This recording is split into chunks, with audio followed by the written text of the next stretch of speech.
ये है destiny prime scooter from hero. और आजकल की प्लास्टिक की दुनिया में ये स्कूटर स्टडी मेटल बॉडी के साथ आता है, जिसमें कि ये वाला पोर्शन भी पूरा पूरा मेटल का है, नीचे से मेटल का है। ये जो पोर्शन है, जो ऐसी जगहें होती हैं जो ज़्यादा लग जाती हैं, जिसमें ज़्यादा डैमेज आ सकता है, वो सारी की सारी मेटल की है इसमें। अब कुछ लोगों को डिजिटली कंसोल पसंद है, कुछ लोगों को एनालॉग कंसोल पसंद है। इन लोगों ने दोनों डाल दिए हैं इसमें। तो ये एनालॉग आ गया और ये डिजिटल आ गया। तो डिजिटल एनालॉग कंसोल मिलता है, जिसके अंदर यहाँ पे फ्यूल, साइड, स्टैंड का लाइट मिलती है आपको। बाकी i3s जो टेक्नोलॉजी इनकी, उसकी लाइट मिलती है। बाकी यहाँ पे ये M का और ये S का बटन है, जिससे कि आप सिलेक्ट कर सकते हैं अपना ट्रिप वगैरह और इसको आगे रीसेट वगैरह कर सकते हैं। आजकल फ़ोन ज़्यादा यूज़ होते हैं, कहीं पे भी हम जा रहे हैं तो फ़ोन से ज़रूर नेविगेशन चेक करते हैं। तो उसके लिए यहाँ पे ये एक चार्जिंग सॉकेट दे रखा है, जिसमें कि आप एक लॉन्ग केबल लगा के अपने फ़ोन को चार्ज कर सकते हैं। इनफैक्ट इसके अंदर ये बूट लाइट भी आती है। और बाकी आजकल थोड़े बहुत लुक्स चाहिए होते हैं लोगों को स्कूटर में भी, तो ये बॉडी कलर्ड आपको साइड व्यू मिरर्स मिलते हैं इसके अंदर। यहाँ पे ये जो इसकी स्टाइलिंग है बिल्कुल सिंपल और स्कूटर जैसी बनाने की कोशिश की गई है। बीच बीच में क्रोम के एलिमेंट यूज किए गए हैं यहाँ पे। और अगर इसके व्हील देखेंगे तो स्टील के व्हील्स हैं विद कॉम्बी ब्रेकिंग सिस्टम। अब जैसे कि मैं ये ब्रेक मारता हूँ तो यहाँ पे एक कॉम्बी ब्रेकिंग सिस्टम एंगेज होगा। रेयर ब्रेक मारूंगा तब कॉम्बी ब्रेकिंग सिस्टम जो है लगेगा। इससे क्या होता है कि स्किड नहीं खाती है, कंट्रोल में ज़्यादा रहती है गाड़ी और अच्छी परफॉर्म करती है कीचड़ वाले रास्तों पे, हल्की सी बारिश है उस पे, या फिर स्लिपरी रोड्स पे। उसके बाद ही ये इंडिकेटर का जो डिज़ाइन है ये बहुत बड़ा है यहाँ पे। और अगर इसको ऑन किया जाए तो इसके अंदर हेलोजन टाइप बल्ब आते हैं। नंबर प्लेट की पोजीशन यहाँ पे है। फिर सबसे बढ़िया जो बात मुझे इसके अंदर लगी, जो कि एक प्लस पॉइंट हो सकता है, वो है इसका ये फ्लोर में जब हम पैर रखते हैं तो आगे भी इतना स्पेस बचता है और पीछे भी इतना स्पेस बचता है। इनफैक्ट कि बीच के अंदर इतना स्पेस बचता है जिसके अंदर की सामान आ सकता है। कीज इसकी कुछ इस टाइप की है, जो प्राइम वर्जन है, हीरो की ब्रांडिंग आती है। इसके अंदर काफ़ी सारे फीचर है। अगर मैं इसको प्रेस करके इधर करता हूँ तो मेरा फ्यूल लाइट खुल जाएगा, इधर करता हूँ तो मेरी डिग्गी खुल जाएगी। ऐसे करके ये ऑन हो जाएगा इग्निशन और ऐसे करके ये ऑफ हो जाएगा विद बीप। जो बज रही है वो बज रही है इसके फ्यूल इनलेट, क्योंकि ओपन है, गलती से ओपन ना रह जाए इस वजह से ये बीप बजती है। यहाँ पे एक प्रोविजन दिया गया है जिसमें कि आप अपना सामान टांग सकते हैं और इतना पोर्शन जो है इसके अंदर कोई एक कैरी बैग वगैरह आ सकता है। फिर अगर हैंडल पे चलते हैं तो यहाँ पे जो कंट्रोल्स मिलते हैं वो इंपॉर्टेंट है। मुझे सबसे बढ़िया चीज़ क्या लगती है, ये i3s टेक्नोलॉजी इनकी। ये क्या है कि जब आप चला रहे हैं स्कूटर, रेड लाइट पर रुकते हैं, ये अपने आप को शट डाउन कर लेगा, तो फ्यूल बचेगा उसमें। जैसे ही आप ब्रेक दबाएंगे वैसे ही ये स्टार्ट हो जाता है। और जब ये इतना इंटरवल इतना स्मूथली होता है, इतना फ्लोलेसली, कि पता नहीं चलता है कि कब स्कूटर बंद हो गया और कब स्कूटर ऑन हो गया। ये चीज़ एक मोस्ट इंपॉर्टेंट चीज़ है, क्योंकि स्कूटर लिया जाता है हमेशा फ्यूल एफिशिएंसी के लिए, कि हमें हमारे पैसे ज़्यादा बचें। उसमें ये फीचर ज़्यादा काम करता है। नीचे आ गया सेल्फ का बटन। अब अगर मैं इग्निशन ऑन करता हूँ और सेल्फ को मैं दबाता हूँ तो ऐसे करके ये कुछ स्टार्ट होता है। और अगर इसको थ्रॉटल दिया जाए तो ऐसे करके ये कुछ, इसका जो थ्रॉटल है उसका कुछ ऐसा सा साउंड है, मतलब जो एग्जॉस्ट है। अब एग्जॉस्ट से एक चीज़ और याद आई कि एग्जॉस्ट भी इसका क्रोम की पूरी एक प्लेट के साथ आता है, प्रोटेक्टिव प्लेट। इससे थोड़ी सी स्टाइलिंग भी इंक्रीज हो जाती है। दूसरा, ये थोड़ा सा प्रोटेक्ट भी हो जाता है। इस एंगल से देखें तो पीछे वाला भी जो पोर्शन है वो भी प्रोटेक्टेड एक कवर के साथ में आता है, जो कि मेटल का है, और ये भी मेटल का है। और ये वाला जो कवर है ये पियानो ब्लैक फिनिश के साथ में आता है। बट अभी अगर यहाँ चलते हैं तो सीट दिखाओ ऊपर से। अगर हाइट ज़्यादा है आपकी तो आप यहाँ बैठेंगे, हाइट छोटी है तो यहाँ बैठेंगे, क्योंकि अगर हाइट छोटी है तो पैरों के बीच का स्पेस होगा वो भी छोटा होगा। तो इसको छोटे हाइट के लोग और बड़े हाइट के लोग दोनों ही अच्छे से चला सकते हैं, मैनोवर कर सकते हैं। अब अगर कंटिन्यू करें हम इसके कंट्रोल्स पे, तो ये है इसका हॉर्न। कुछ इस टाइप से इसका हॉर्न बजता है। टर्न इंडिकेटर का बटन यहाँ पे है, जिसको कि आप लेफ्ट राइट एंगेज जब करेंगे और जब डिसएंगेज करना होगा तो बटन दबा देंगे।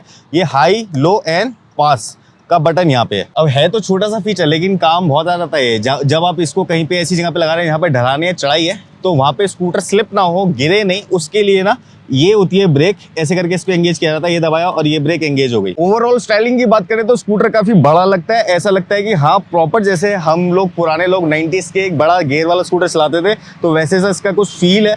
बड़ा साइज के अंदर मैसिव लगता है। साइड में अगर देखते हैं तो यहाँ पे भी एक क्रोम का ये डिजाइन एलिमेंट मिल जाता है। फिर जो फुट पैक्स है, इनकी जो फंक्शनैलिटी है वो कुछ ऐसे काम करनी चाहिए कि ऐसे करके आराम से खोला जाए और ऐसे करके बंद कर दिया जाए। तो ये सारी चीज़ें तो R&D का पार्ट होता है कंपनी की, जब भी कोई बनाती है। यहाँ पे डेस्टिनी प्राइम की बहुत बड़ी सी एक बैजिंग मिलती है, जिससे आपको पता चलता है कि ये प्राइम वेरिएंट है। फिर पीछे की तरफ अगर चलते हैं तो फ्यूल इनलेट के नीचे ये टेल लैंप आ जाता है, और अगर टेल लैंप पे एक बार ऑन करके दिखाऊं तो कुछ ऐसा सा ये ब्रेक लाइट है इसकी, जो कि हेलोजन है। टर्न इंडिकेटर्स भी हेलोजन है, लेकिन जो लाइट का जो शेप है, जो डिज़ाइन है, वो बहुत खूबसूरत है। यहाँ पे आ गया फिर ये पकड़ने के लिए, क्योंकि ये मोस्ट इंपॉर्टेंट चीज़ है। तो ग्रैब रेल कुछ अच्छी सी बना रखी है एल्यूमिनियम की, और बहुत बड़ा इसका चौड़ा सा साइज़ है। ऊपर वाले एंगल से भी दिखाया जाए तो ये यहाँ से यहाँ तक आती है, तो आपको यहाँ से भी मिलेगी ग्रिप, यहाँ से भी ग्रिप मिलेगी, यहाँ से भी मिलेगी, यहाँ से भी मिलेगी, हर जगह से ग्रिप मिल जाएगी। इनफैक्ट की जो इसका रियर टायर है, अगर टायर देखा जाए तो वो भी 10 इंचेस का है, 90-90 के रेशो के अंदर आता है।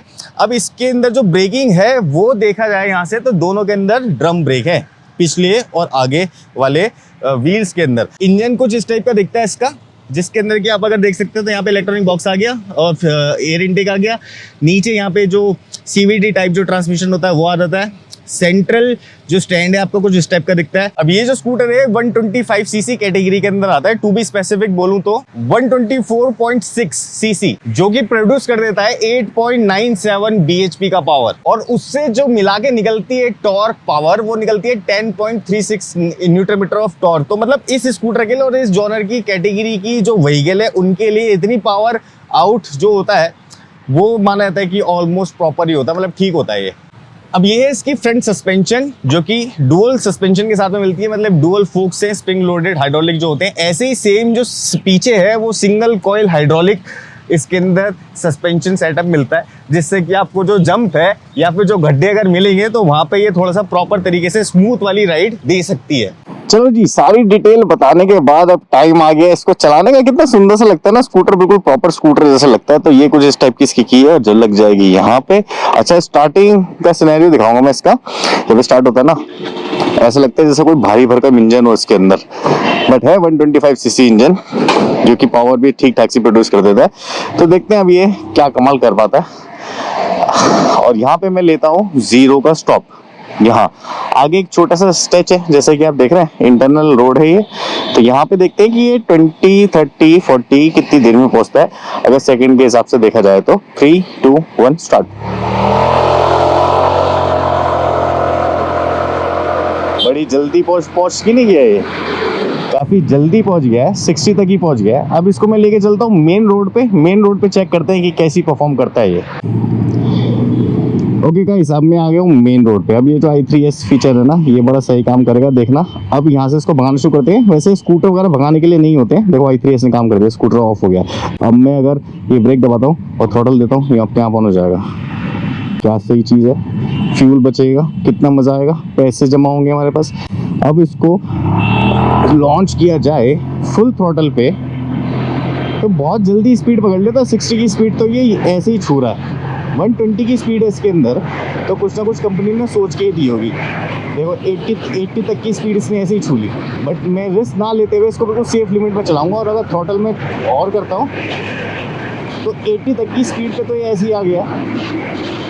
वैसे यार, सेफ सिनेरियो में चलाने के लिए ना किसी भी व्हीकल को आपको 80 से 90 तक ही चलाओ, क्योंकि ना फिर ऐसा सा होता है कि एक्सीडेंट हो जाता है और फिर पता भी नहीं चलता। तो वैसे ये बहुत जल्दी पहुंचा है, तो इसका मतलब ये कि क्विक रिस्पॉन्ड कर रहा है स्कूटर काफ़ी अच्छे से। देखो ये स्विफ्ट है, एकदम से आगे इससे इतनी छोटी सी मशीन काफ़ी अच्छा काम कर रही है, नो डाउट। बट हाँ, जैसे अभी आगे कार वाले ने एकदम से ब्रेक लगा लिया था, तो मैंने भी जब ब्रेक लगाए तो कंट्रोल तो होगा ही, चाहे इसके अंदर ड्रम ब्रेक है, लेकिन कंट्रोल हो रही है स्कूटर जो है। अब इसको पहले मैनूवर करते हैं। जैसे ऐसे रास्तों में से अगर आपको मैनूवर करना हो, ये रियल टाइम टेस्ट होता है। ऐसे रास्तों में से जब हम किसी भी व्हीकल को मैनूवर करते हैं, उसके अंदर बहुत ज़्यादा प्रॉब्लम आती है। हैंडलिंग तो खैर सारी बिल्कुल प्रॉपर है। और मैं ब्रेक भी जैसे प्रेस कर रहा हूँ ना, ये वाला रियर ब्रेक अगर मैं प्रेस कर रहा हूँ तो दोनों ब्रेक चल रहे हैं मेरे। ये मेरे को चीज़ अच्छी लगी। अभी मैं आ गया हूँ मेरे को ट्रकों के लेफ्ट हैंड साइड पे। अब यहाँ से अगर मैं, वैसे ओवरटेक नहीं करना चाहिए कभी भी लेफ्ट से, लेकिन जैसे दिल्ली या फिर और जो मेट्रो सिटीज़ होती हैं उसके अंदर ना ट्रैफिक बहुत होता है, बहुत ही ज़्यादा। तो रियल टाइम टेस्ट यही होता है, बजाय हम इसको कहीं पे खाली रोड पे ले जाएं और वहाँ पे टेस्ट करके दिखाएं, तो वहाँ पे कुछ फ़ायदा नहीं है।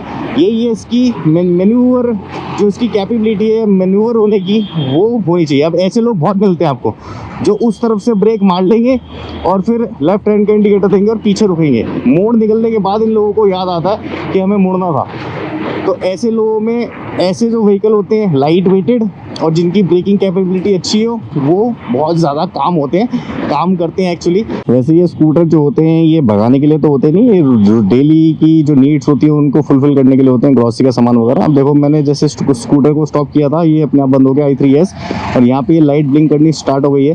तो मैं जैसे ही थ्रॉटल दूंगा और ब्रेक दबाऊंगा ऑन हो जाएगा। थोड़ा सा स्ट्रेच है मेरे पास में, एक बार इसको खींच के देखता हूँ कि कहाँ तक पहुँचता है। वैसे हाई स्पीड के लिए स्कूटर्स वगैरह नहीं होते, लेकिन जिनको अगर ये देखना है कि कितनी स्पीड पे ये जा सकता है तो उनके लिए बता दूं भाई, ये 80 तक तो इजीली पहुंच रहा है, नो डाउट। उसके बाद में भी मैं अगर काउच वॉच होके बैठूं तो ये पहुंच सकता है काफ़ी आगे तक, लेकिन कभी भी स्कूटर्स को इतनी तेज़ स्पीड में चलाना नहीं चाहिए। तो मैं 80 पे अपनी जो स्पीड है वो लिमिट कर रहा हूँ, 80 से आगे नहीं जा रहा मैं। चाहूँ तो मैं उसको चला सकता हूँ, बहुत दूर मेरे पास खाली रोड पड़ी है अभी।